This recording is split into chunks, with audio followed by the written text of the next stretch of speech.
All right, a very good afternoon to our Fulcrum listeners out there. I'm William Choong, Managing Editor of Fulcrum, which is the commentary and analysis website for the ISEAS Yusof Ishak Institute.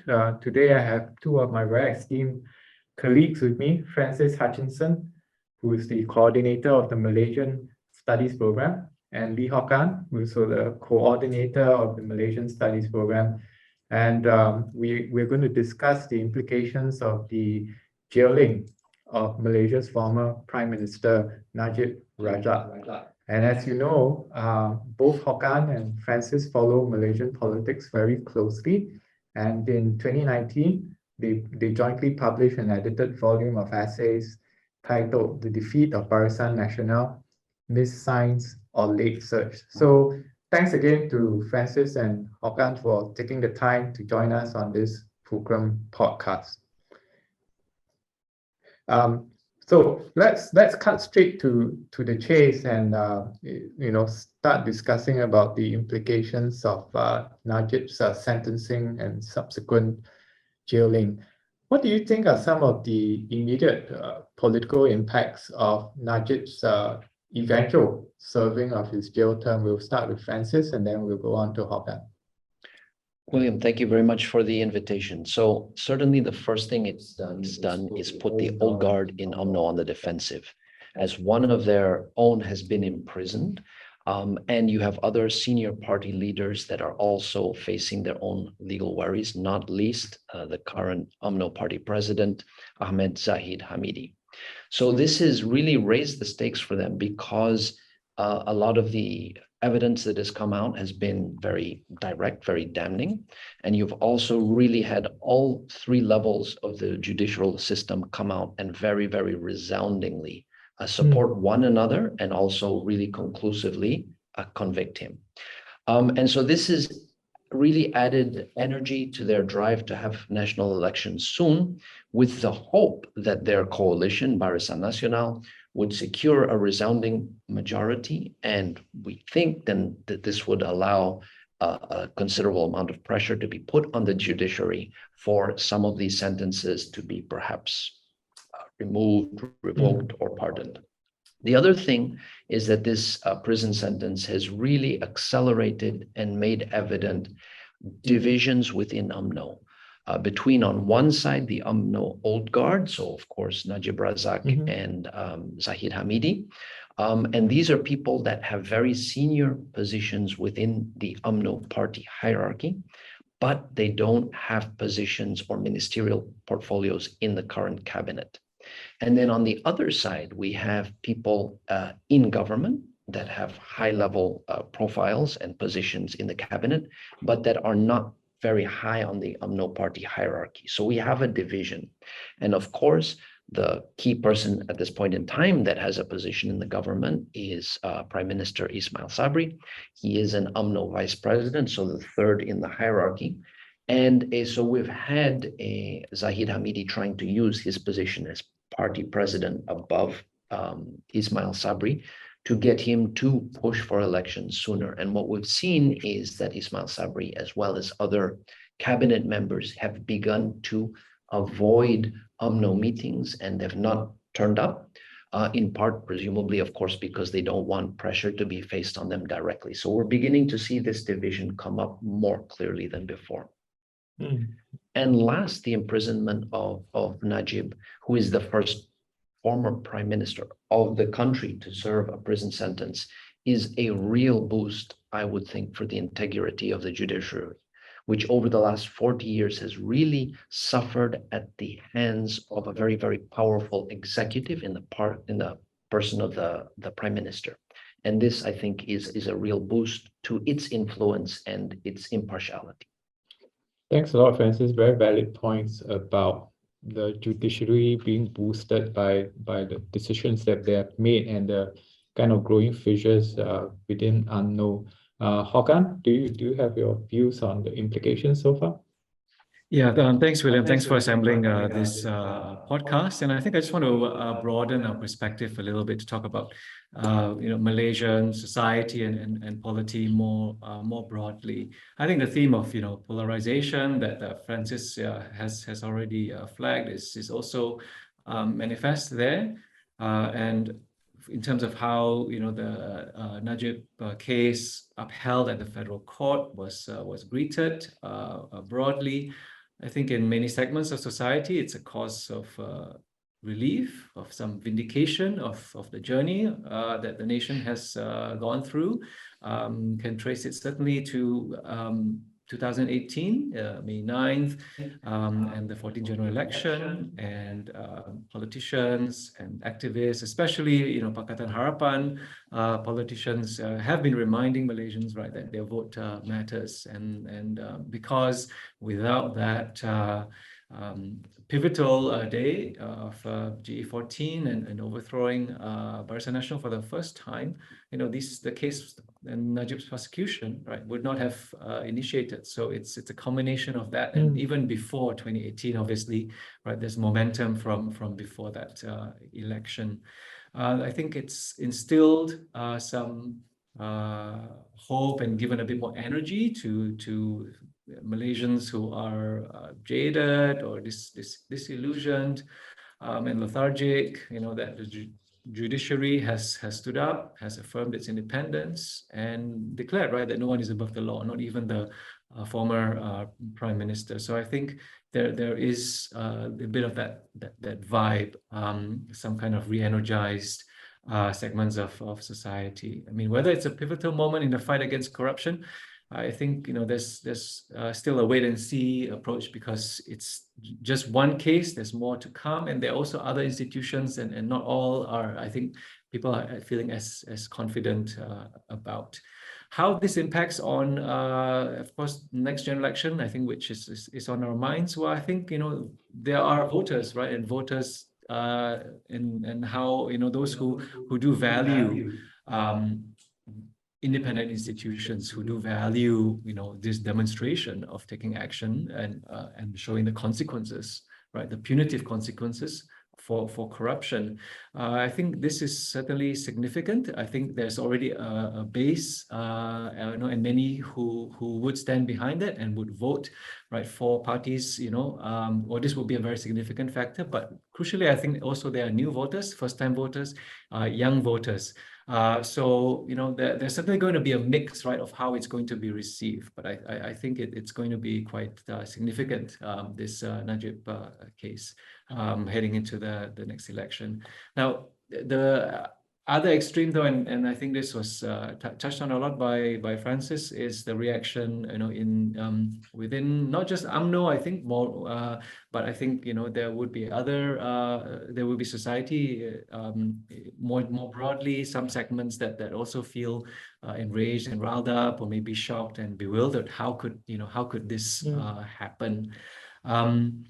I think we can say this much, right? You asked about what is the immediate consequences, because there's so much in flux. But what we can see already playing out, right, with immediate effect, is Najib and Zahid are rallying their troops. They're playing up the sentiments surrounding this conviction, and demanding parliamentary dissolution and campaigning for Najib's royal pardon. So there's certainly a lot that is still in play, but the themes, I think, of polarization, right, and fluidity are certainly continuing. Thanks a lot for that, Hwok. A lot of food for thought in terms of where this fight against corruption in Malaysia is going. And as you rightly pointed out about, voters being energized by the decisions made by the High Court. I just want to address a question, and that's been something on my mind for the past few days. It's the image of Najib as kind of a Teflon man. I mean, he's kind of like, he's been under charges of corruption, criminal breach of trust. He's gone through the court case. He's been convicted, but still, apparently, if you follow his social media posts, at the least, he seems to have a following in Malaysia in social media, and it looks like when he was pressing the flash during recent state elections as well, which gave UMNO some historic victories, he still has a certain cachet among Malaysian voters. So it's kind of like an irony in a sense that a man that has been tainted by so many charges of corruption and CBT can still have a following. So perhaps you want to shed some light as to what does this say about Malaysian politics? Maybe we can have Hwok first and then Francis. Hwok. Yeah, I mean, however one may feel about this, outcome and the clear signs of Najib's popularity, I think you have to give it to him that there's been a spectacular rehabilitation of his tarnished image. And I think the images we can go back to in the aftermath of the 14th general election in May 2018. I mean, he was deflated, dejected, right? And really quite crestfallen. And within the party, I just wanted also to reflect on this survey of June 2018. So very soon after that election, of a survey of UMNO members by a Merdeka Center, 40% of them blame Najib for the GE14 loss. That was among the items that they could, that they could pick. Most selected that, 22% GST and 14% 1MDB. There's also a survey in August 2020 that of nationwide that found that almost 60% believe Najib is guilty. I must confess that I'm still, a bit baffled about this, but I think we can trace this rehabilitation certainly as a concerted and very deliberate effort from I think early 2019 with the Malu Apa Bosku campaign. Right, that was a very clever and cunning approach, and I think key to that was Malu Apa, about shame, not about guilt. And it's not really denying, the funds transfers. There was no denying about the wealth acquisition. But there was a deflection away from that to focus on, the sympathy towards his troubles, the nostalgia about his administration. And so on those grounds, what is there to be ashamed of for, what he has done and for the from the heights that he has fallen, that kind of appeal for sympathy. I think there's embellishments of religiosity as well. So it's sort of playing to the gallery on multiple fronts. Now within the Malay community, I think a few things to reflect on. And in the last few years, I think there was a swing against UMNO and Najib. There was that survey that shows that they do blame him. Many do for the defeat in 2018. But I think it was it didn't really just totally swing against towards an opposition, in that case Pakatan Harapan in that election. I think significantly it was a swing towards PAS. And I think there's estimates of the actual Malay support for Pakatan Harapan was still quite low at around 20% nationwide. It was higher in places like Selangor and the West Coast, where it was estimated up to 40% of Malays voted for Pakatan. But overall, it was not really a decisive and widespread swing towards Pakatan Harapan. And I think for some, it may have been just a bit of a protest vote, but not expecting that Barisan will actually be defeated, especially let's say they vote for PAS, because it was, the party, that had this sort of cleaner image, upstanding Islamist party, certainly with those kind of credentials. Since then, there were many developments that caused unease and decisions and missteps, from Pakatan Harapan, and maybe some things that they underestimated the kind of backlash that it would provoke, especially, the ISEAS ratification. And so, UMNO, there were all these developments as well, I think, that gave UMNO certain opportunities to capitalize on, from going from that sort of soul searching and being quite deflated towards, then gaining momentum. I mean, I think another significant part of that is the leadership. right? So in the again soon after the election, UMNO was also having its party elections, and there was this contest between Zahid, who was sort of representing the old guard and status quo, and you had others who were contesting for the top leadership to move UMNO in a more moderate direction, and Zahid prevailed, right, over Khairi, who was sort of the centrist. So I think that was also quite telling that the party was not really on the move in a new direction, but had kind of retreated back to its own very its core platform, right? As a Malay party, not really breaking from the past, but really even hunkering down and consolidating that. So I think you have this continuity over the few years, and you can top that off as well, right, with the fissures within UMNO, and you have the Zahid and Najib camp able to leverage on the swing that they can provide, all right, to gain certain concessions, and I think this is sort of part of the whole deflection away from their troubles, towards pointing out the Pakatan Harapan's troubles, and they're, I think, able to play up what is a certain perception, right, of unstable government, even though they're really at the root of that instability, and I think to also shine their attention back on themselves, right, to try and project themselves as the strong government that once was, that they would like to see, they would like to make an appeal to return to when Malays, were protected and had dignity, right? So all of this is all really, very much incited and very much inflated, right? But I think there's been these opportunities that allow them to do that.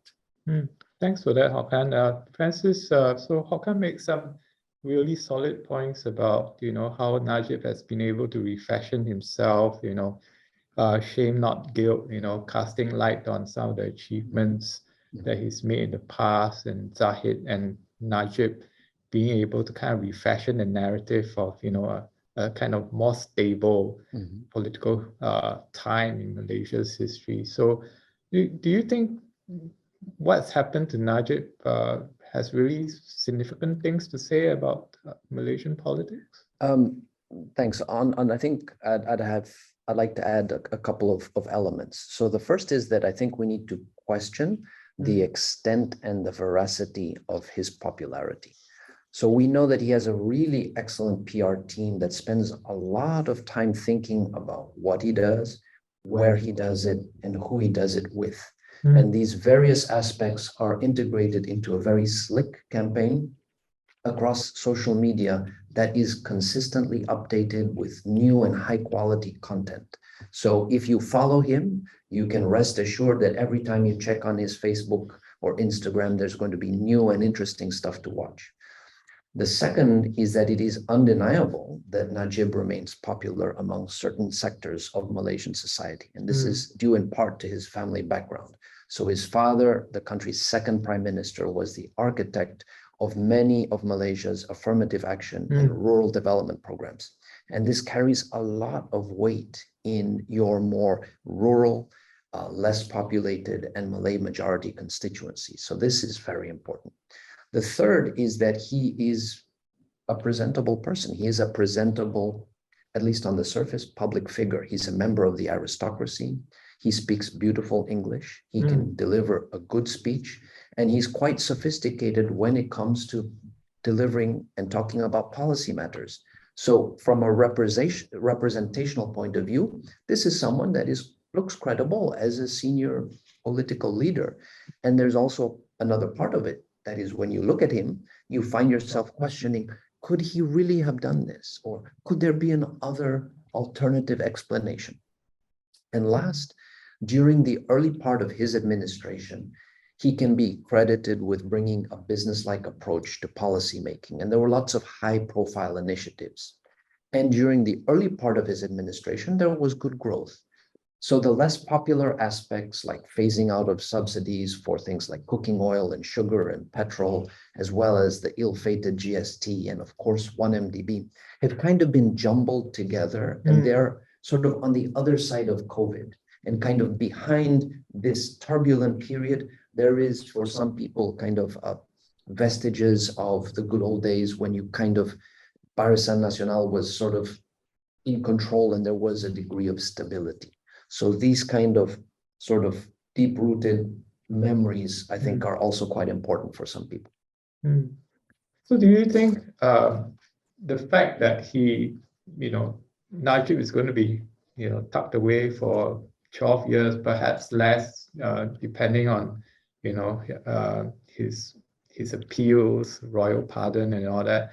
Do you think that this has changed UMNO's calculations at all? Because it looks like what Hwok is saying, there's a tussle between the old guard and the new guard on one level. On another level, Zahid is asking for early elections. Well, Ismail Sabri, the prime minister, is kind of, somewhat being more hesitant with calling an election. So it seems like UMNO in itself is, there are two people in the same boat tugging in different directions. So how would this affect UMNO's prospects going to an election that has to be held within the next year or so? Francis, could you take that question first? Sure. So as you said, it depends on what part of UMNO you're talking about.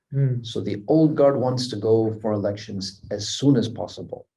And then, perhaps we can talk about, or we can envisage, interrupting the legal issues and legal processes, and we could have, perhaps a pardon, something like this.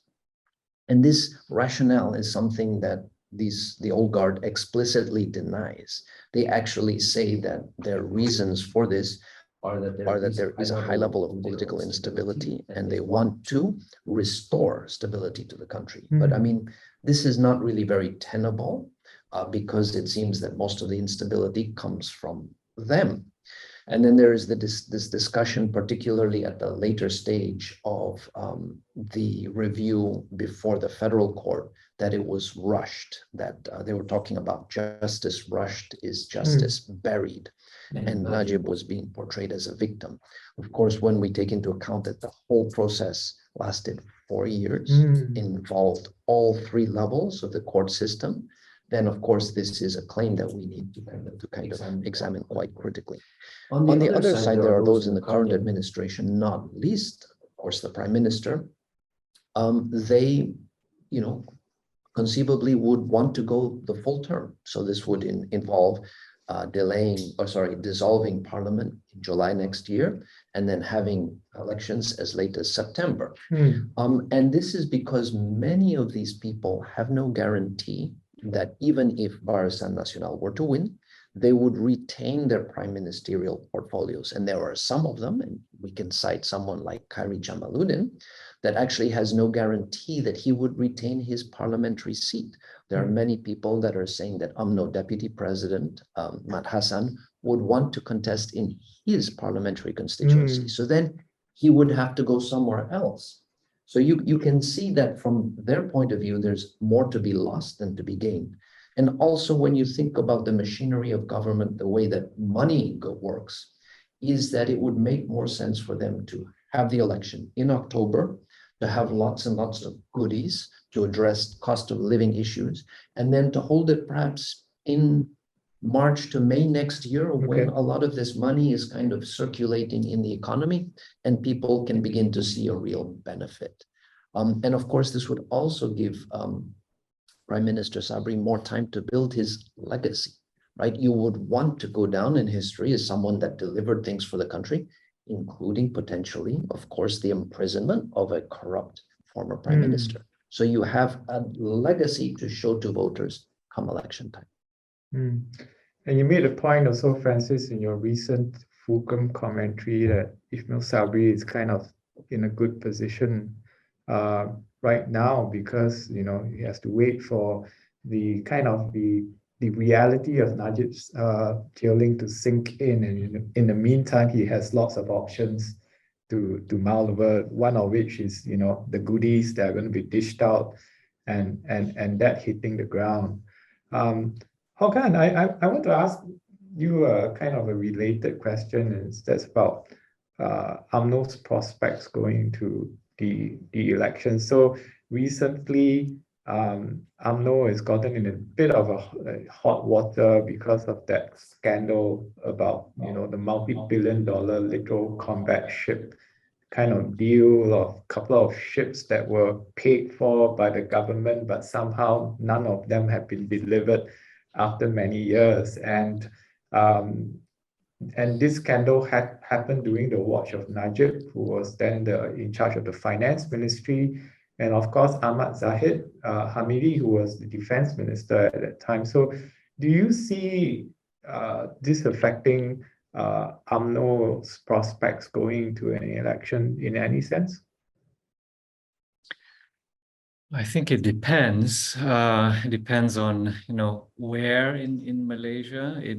I think in large part, we have there's an established history of the issues, not so much matter or not, but how decisive it would be. I mean, I think yes, Malaysians do care about corruption, and one clean government, but in the is sort of the calculus of where they would cast their vote, how much does that weigh in the decision? Sort of the electoral track record will show that there's much more weightage in urban areas and in more mixed constituencies, where the electorate is economically, more secure and advanced, more highly educated. That's also the place, right, where more multi-ethnic parties have more traction. I mean, it's the stronghold of many of the Pakatan Harapan members.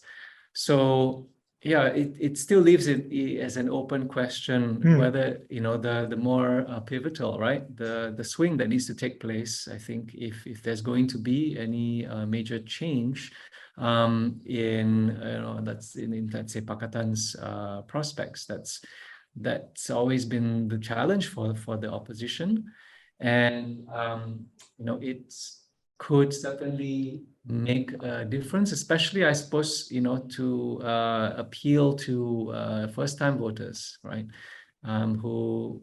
with whom there's a bit less traction about past loyalties to Barisan, for instance, it could be something that gives grounds to say that this is something that is so endemic and so deeply rooted in UMNO Barisan. But I think they need to also present so many a whole range, right, comprehensively, an agenda, election manifesto that is covering the pressing current economic issues, and and so I think yes, it can be a factor, but probably not as decisively as certainly one MDB. Thanks for that, Hwok. And I think again a plug for Francis's commentary in Fulcrum just a few days ago, and I edited it, so I remember it vividly. And I think Francis made the same point as you, Hwok, which is it's not just about corruption. So when UMNO wants to go into an election, I think certain voters will weigh the issue of corruption differently. I think as Hwok rightly noted, you have to have an agenda about what's the way forward, what's your manifesto, how are you going to address cost of living kind of issues. And of course for Pakatan, as Hwok has mentioned, the challenge for Pakatan is actually relating to the Malay heartland, which has always been a kind of a UMNO kind of forte. So Francis, perhaps you want to kind of jump over the fence now from UMNO and go into the ranks of the opposition and think about if you're Pakatan Harapan and you're looking at what's happening in UMNO, the kind of fissures within UMNO, scandals, corruption, the jailing of Najib. How would you feel if you're part of Pakatan Harapan? And what's some of your calculations and what are your top priorities going into a GE15? Okay, so before we jump over the fence, can I just add Sure. 2 or 3 comments back on Sure. the UMNO aspect? Yeah. So I think a lot about the campaign depends, of course, on who ends up winning in this UMNO split that we're talking about. So if the old guard prevails, and by this I mean we have elections soon, we are going to have, a couple of narratives. The first one is we're going to return to the good old days before, not even before 2018, but before 2008, when Barisan Nasional was like the dominant party. And we are going to campaign on Najib being a victim. And so this will play well with people that already support UMNO and the traditional rural Malay majority seats. But the issue with this is that it doesn't get you new voters. So if we look at how they campaigned on these messages in Malacca and Johor last year and early this year, you will see that they actually didn't get any new voters compared to what their performance was in 2018. So the same number of people turned up. So they didn't get new people. But what really changed the dynamic and really led to them winning so well is 2 things. The first is people didn't turn up to vote for Pakatan Harapan. And a significant number of those turned up and voted for Perikatan Nasional. So these 2 things really shifted the balance and allowed them to come back. So you're not campaigning on any new ground. If you like, it's almost the converse to Pakatan Harapan doing well in its traditional urban areas. So how do you get beyond that? If you don't get new people, then we are going to continue in a situation where it's going to be a narrow majority and fragile coalitions. Now, if Ismail Sabri actually prevails in UMNO more, we have elections later on. We're not so focused on these current old guard legal problems, then actually I think for Barisan Nasional, this would be very good because then they can campaign on actually good governance. Look, we had these corrupt leaders. They were jailed. We did not seek to get them out of jail. They are in jail. And now we are renewing ourselves. Like we can see recently, they have fielded, they're talking about fielding the Minister of Finance, Tengku Zafrul, right? And in an urban constituency, a semi-urban constituency in Selangor. This is the type of caliber that if UMNO were to feel that is not associated with the sins of the past, could actually help them come in much more decisively. Now, because we don't actually have a resolution on who is leading UMNO, and by this, I mean, there's been an amendment to have the UMNO elections after the next general election. This means probably we're going to have both narratives circulating at the same time. So we're going to have the old guard talking about the good old days and Najib as a victim. And this will play well in some areas.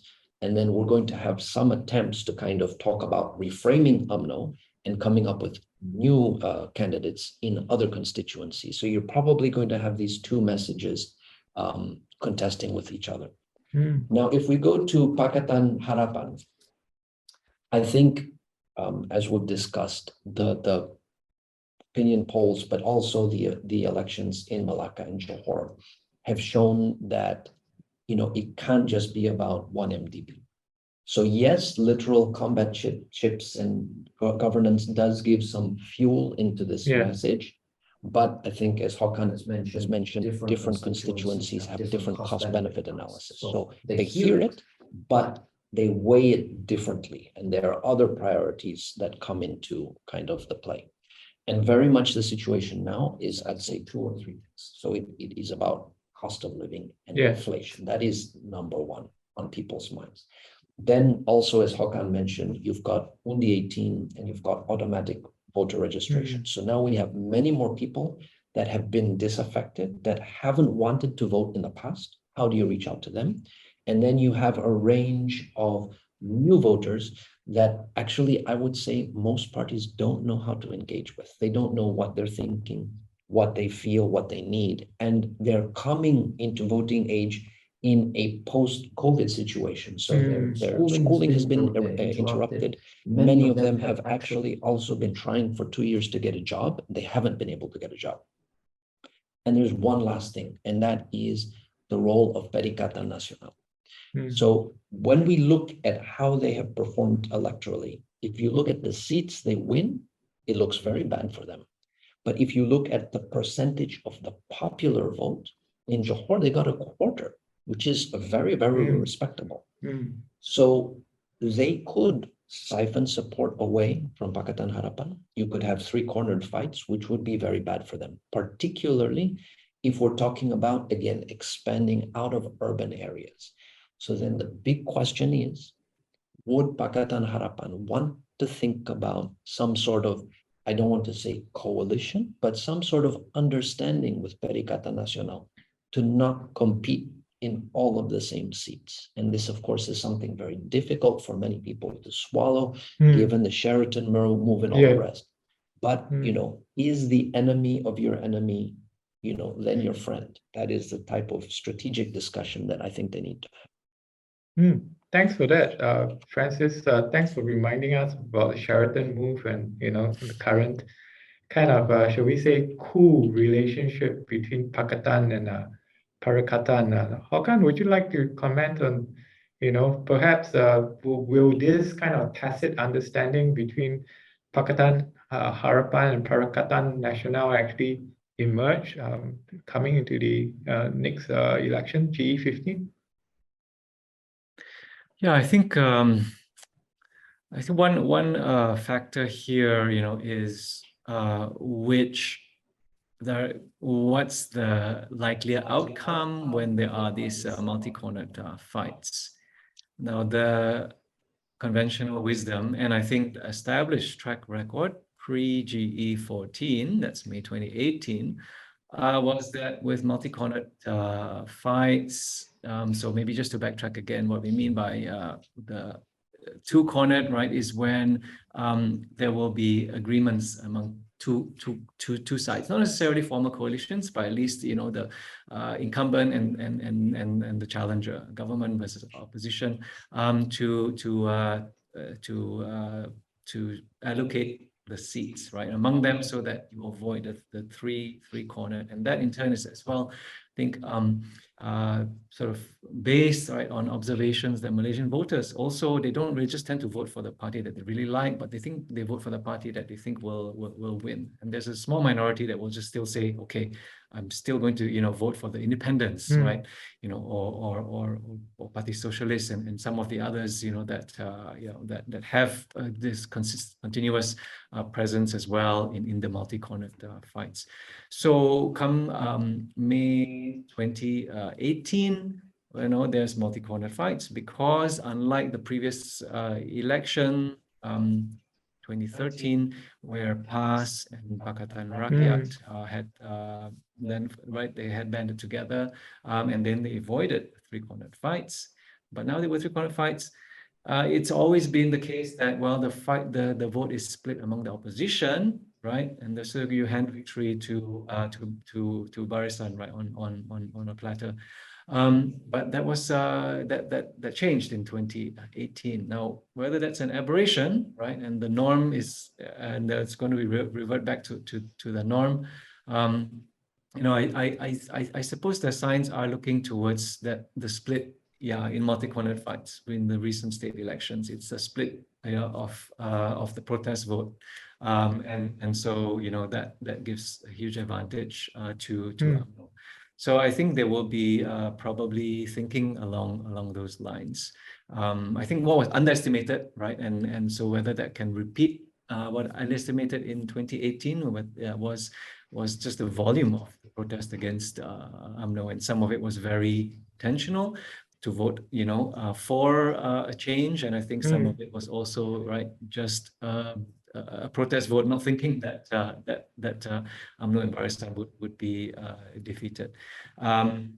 But I think as Francis pointed out, right, there's a lot of baggage, there's a lot of grievance, a lot of distrust, and as well as these are already two coalitions. So how is it actually going to be managed with Perikatan, having at least some continuity in the last however many months. That also includes Gerakan in the picture with Bersatu and PAS.